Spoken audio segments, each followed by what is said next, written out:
કેમ છો દોસ્તો? હું છું ડોક્ટર તરુણ બેંકર અને આપણે વાત કરી રહ્યા છીએ ગુજરાતી સિનેમાની. ગુજરાતી સિનેમાની વાતમાં આજે વાત કરીશું આજે રિલીઝ થયેલી ગુજરાતી ફિલ્મ પર્વત અને Bhola the power of man વિશે. તો સાથે વાત કરીશું સિનેમા અંગે મારા મનની વાત. आप देख रहे हैं अपुन का अड्डा। Subscribe channel, like and share video. Bhola the power of man આ ફિલ્મ આજે અમદાવાદના માત્ર એક થિયેટરમાં રિલીઝ થઈ રહ્યા હોવાની માહિતી મળી છે.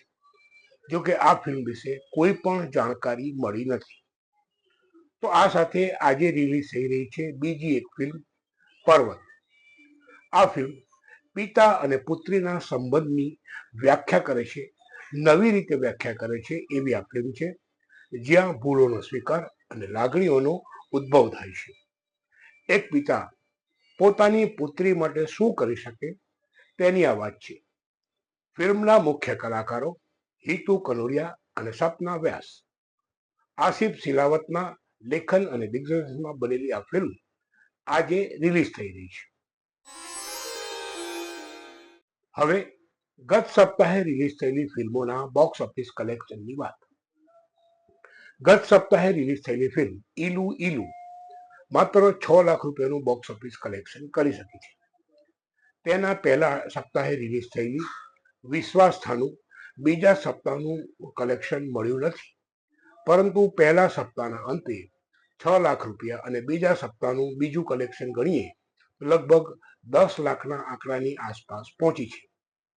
તો આગળના સપ્તાહે રિલીઝ થયેલી ફાટીને 2 કરોડનો આંકડો ક્રોસ કરી ચૂકી છે અને ઉંબરો 10 કરોડને પાર પહોંચી ગઈ છે. શું ઉંબરો ગત વર્ષે રિલીઝ થયેલી જમકુડીના બોક્સ ઓફિસ કલેક્શનનો રેકોર્ડ તોડશે?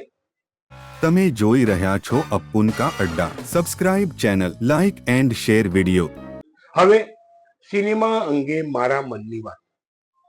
મિત્રો, હાલમાં જ મહાકાલ ચલો નામનું એક ગીત રિલીઝ થયું. અક્ષય કુમારની ફિલ્મનું આ ગીત થોડું વિવાદમાં આવ્યું, કારણ કે મહાકાલના શિવલિંગને ભેટીને જે વિઝ્યુઅલ દર્શાવાયા એમાં એવી વાત દર્શાવાઈ કે કંકુ અને ચંદનનો જ્યારે અભિષેક મહાદેવ પર થાય ત્યારે એ અભિષેક અક્ષય કુમારના માથા ઉપર પણ થાય છે.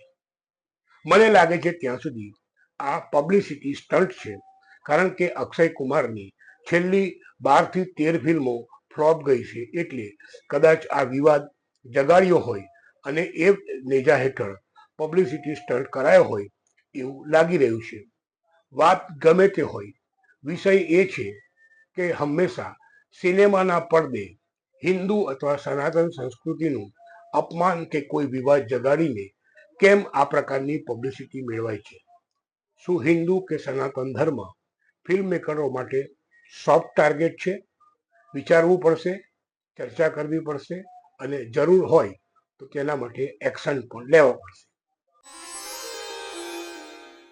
ગુજરાતી સિનેમાની વાતનો આજનો એપિસોડ પૂર્ણ કરતા પહેલા ફરી એકવાર કહીશ, મારી પાસે માં છે સિનેમા, અને હવે એવું લાગે છે કે ગુજરાતી સિનેમા ધીમે ધીમે પાટે ચડીને આગળ વધી રહી છે.